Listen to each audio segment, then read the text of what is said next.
എങ്ങനെയാണ് വി എസിന്റെ ആ നിമിഷങ്ങളൊക്കെ ഓർത്തെടുക്കുന്നത്? വലിയ സങ്കടമായിരിക്കും. അവസാന നിമിഷം വരെ ഉണ്ടായിരുന്നു വി എസിനോടൊപ്പം. ഓർക്കുമ്പോൾ തന്നെ സങ്കടമാണ്, പറയാനൊക്കെ വാക്കുകളില്ല.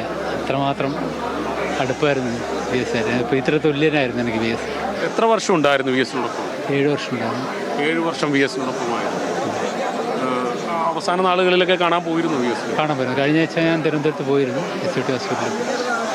എല്ലാവരും വന്നിട്ടുണ്ടോ? ഗൺമാന്മാരെല്ലാവരും വന്നിട്ടുണ്ടോ? ഏകദേശം എല്ലാവരും എത്തിയിട്ടുണ്ട്. അത് തന്നെയാണ് ഇദ്ദേഹം അടക്കമുള്ള ഗൺമാന്മാർ ഒരു കാലഘട്ടത്തിൽ വി എസിന്റെ നിഴലുകളായിരുന്നു ഇവരെല്ലാവരും. അതുപോലെ തന്നെയാണ് വി എസിനോടൊപ്പം ജീവിച്ച മനുഷ്യർ. അതായി കാണുന്നു കേരളത്തിന്റെ ഒരു വലിയ മുഖം വി എസിന്റെ വീടിന് മുന്നിൽ, വേലിക്കകത്ത് വീടിന് മുന്നിൽ. 58 വർഷം മുൻപ് വി എസ് ഈ പറവൂരിൽ ഈ വീട് വാങ്ങുമ്പോൾ വി എസ് ഈ പറവൂർകാർ കരുതിയിരുന്നില്ല കേരളമാണ് ഇങ്ങോട്ടേക്ക് ഒഴുകിയെത്താൻ പോകുന്നത് കേരളമാണെന്ന്. ഇതാ ഈ അമ്മ, എവിടെ നിന്നാ അമ്മ വരുന്നത്? അനിയന്റെ മകളാണ് പുഷ്പ. എന്നെ ഒന്ന് ഒത്തോട്ട് വിടാൻ വിടുന്നില്ല. അച്ഛൻ മരുന്നതിന് മുമ്പ് എനിക്ക് ആ വീട്ടിലൊന്ന് കയറണം. സുഖമില്ലാത്തോണ്ട് മരുന്ന് കഴിച്ചിട്ട് വരിക, താമസിച്ചു പോയി. പ്ലീസ് വിട് തന്നെ. അതുതന്നെയാണ് വി എസിൻ്റെ അനുജൻ്റെ മകളാണ് പുഷ്പ. അത് അവരാണ് ഇങ്ങോട്ടേക്ക് തീരെ വയ്യ എങ്കിലും വി എസിനെ ഒന്ന് കാണുക, അതുതന്നെയാണ്.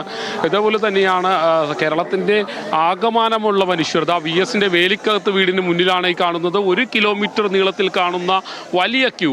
ഈ മനുഷ്യരെല്ലാവരും തന്നെ ഇന്നലെ രാത്രിയും ഇന്നുമായി ഇങ്ങോട്ടേക്ക് എത്തിയിരുന്ന ഒരു കൂട്ടം മനുഷ്യർ. അവർ പല ഭാഗങ്ങളിലായി ചിതറി നിൽക്കുന്നു.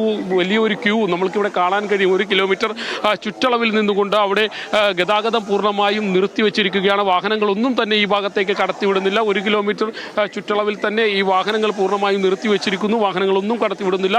മനുഷ്യരുടെ ഒരു നീണ്ട നിര, മനുഷ്യരുടെ ഒരു വലിയ മതിൽ, അതാണ് നമ്മൾക്ക് വേലിക്കകത്ത് വീടിന് ചുറ്റും കാണാൻ കഴിയുന്നത്. ഈ മനുഷ്യരൊക്കെ ഇന്നലെയും പുലർച്ചെയുമായി വന്നു നിൽക്കുന്ന ആളുകളാണ്. എവിടെ നിന്നാണ് വരുന്നത്? മലപ്പുറം, നിലമ്പൂര്. എപ്പോഴെത്തി? ഇന്നലെ രാവിലെ വന്നിട്ട് ഇന്നലെ വൈകിട്ട് 4:20 ഇവിടെ എത്തിയിട്ടുണ്ട്. കാത്തു നിൽക്കുന്നതിന് ഇവിടെ ഒരുപോലെ കണ്ണടച്ചില്ല. ഇവിടെ ഇരിക്കായിരുന്നു. ബസ്സിനെ കാണുന്ന വേണ്ടി വയലാറിൻ്റെ പുന്നപ്രയുടെ സമരനായകനെ അവസാനമായിട്ടൊന്ന് കാണാൻ വേണ്ടി കണ്ട് അത്രയും ദൂരത്തിൽ നിന്ന്. എവിടെ നിന്നാണ് വരുന്നത്? കോഴിക്കോട്. എപ്പോഴെത്തിയേ? രാവിലെ 6 മണിക്ക്. രാവിലെ 6 മണിക്ക് എത്തിയതാണ്. ഇപ്പോൾ നേരെ ഇങ്ങോട്ടാണ് വന്നത്? നേരെ ഇങ്ങോട്ട് വീട്ടിലേക്ക് വന്നു. എവിടെ നിന്നാണ് വരുന്നത്? എല്ലാം കോഴിക്കോട്. എല്ലാവരും കോഴിക്കോട്.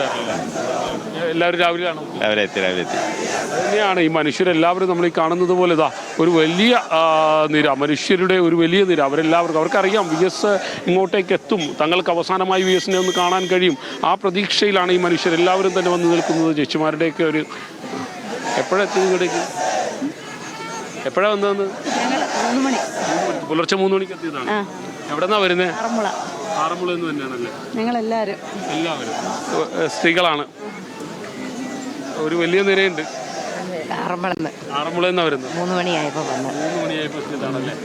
വി എസിനെ അർപ്പിക്കാനായിട്ട് റോസാ പുഷ്പങ്ങളൊക്കെ ആയിട്ടാണ് എത്തിയത്.